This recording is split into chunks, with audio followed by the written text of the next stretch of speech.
onye bụ Nefi, Mama Justin Esomchi. Ezinụlọ ndị Esomchi niile ndị parishioners and ndị ukwu oke na ndị na-esere dị iche iche ụlọ ọrụ ya eji n'oge ya na atụfu n'oge na parishọn anyị. Onye ọgbakọ iji wete yọọ Chineke maka mgbe ụzọ ya mama na onye otu anyị ụlọ Justin dị n'aka Chukwu Esomchi. Ọgbakọ mmasị Chineke esita aka ọgbakọ anyị na-achịsi anya Chineke na-arịa Chineke. Ọ bụrụ na ọ nwere ụzọ ọbụla ụzọ ọjọọ chọrọ onye nke bụ nke nke ụzọ sị na-adịghị gị na mma ka Chineke kwụsịrị anya Chineke na-asa nsọ ka a na-achụ ugbu a ọ na-apịa na ndị na-eme njọ ma na-ata ya na alaeze. Ugbu a iji gbaziri ụmụ nwaanyị ma ọ bụ ndị onye nke ya na-asị na ha bụ nsọ anyị kwụta na anyị na-eme anyị ọzọ Chineke gbara maka ndụmọdụ.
Almighty God and Father, we firmly believe that you all serve and rose to life. And we pray now, the Lord of this King is changed to die in Christ.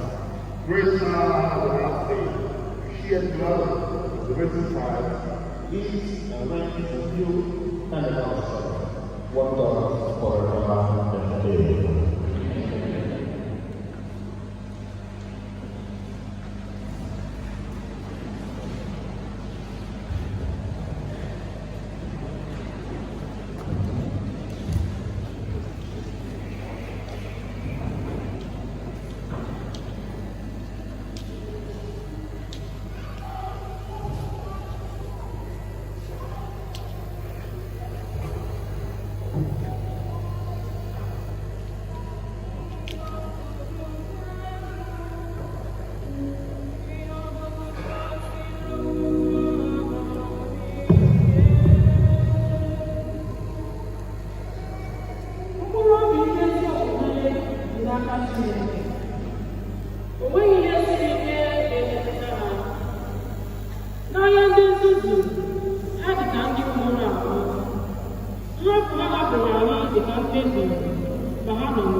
esi unu na ndụ onye ọbụla abụghị ime nwute nna daịsọ site na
n'ụzọ pụrụ iche ihe anyị ga-aka ịbịa kwanye mama anyị ugwu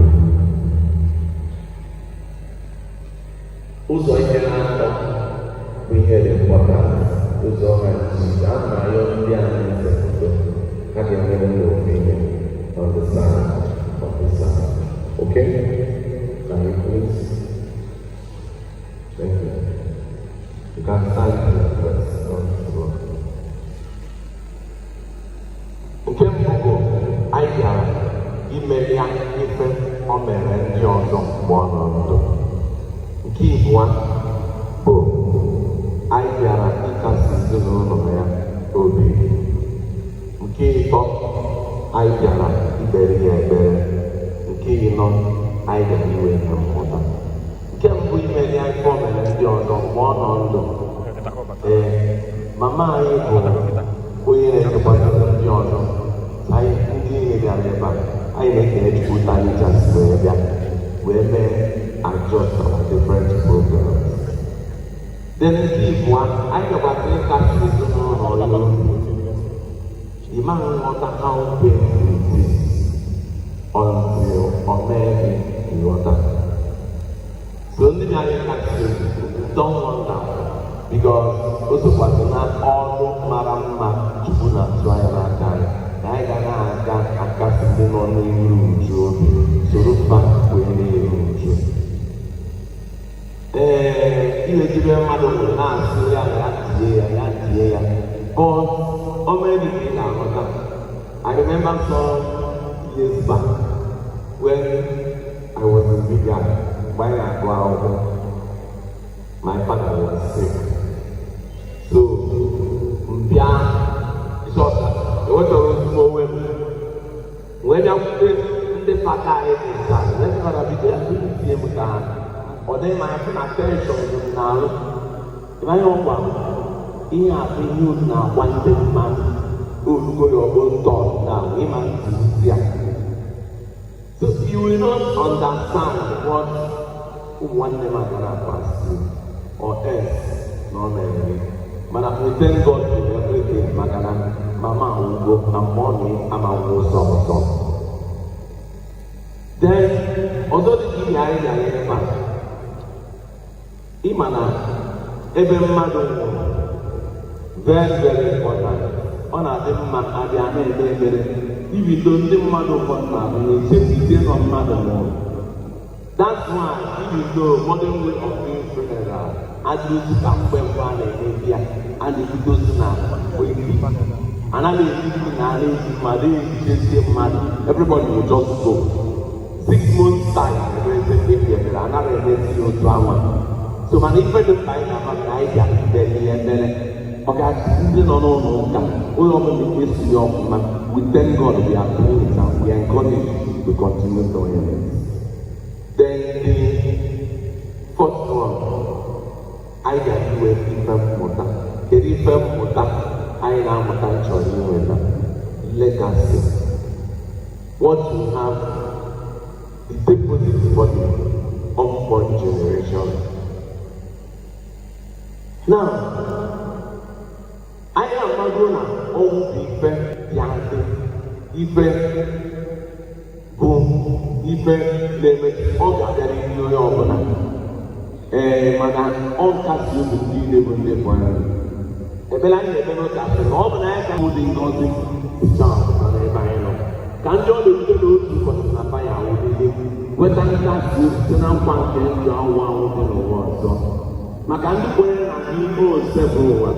Ndụ anaghị enwe njedebe, ọ bụ mgbanwe ka a na-agbanwe ya. Mgbe ụlọ ibu ugbu a na-akpọbata ya n'ụlọ ọzọ dị n'eluigwe. For your faith in God, life is not ended, life is changed.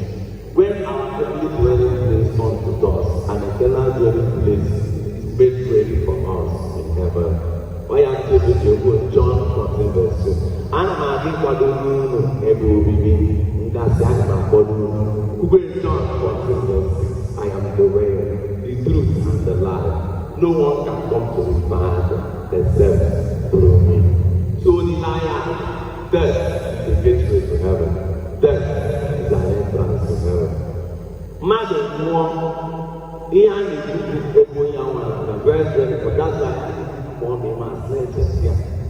Because when somebody dies, the soul, of course, when the soul becomes self-consistent, automatically, then the game of hide and seek.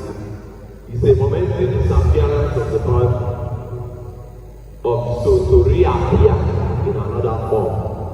So, you can't see behind what happened. Much later, our name is all our loved ones, the father's loved ones, one day I get a better for you. That is the full year. Case you know one day, better one year, by the patron Sunday, no one. But legacy is very important. We won't be on no one. Honestly speaking, we are so actually think that the best answer, I will call number one.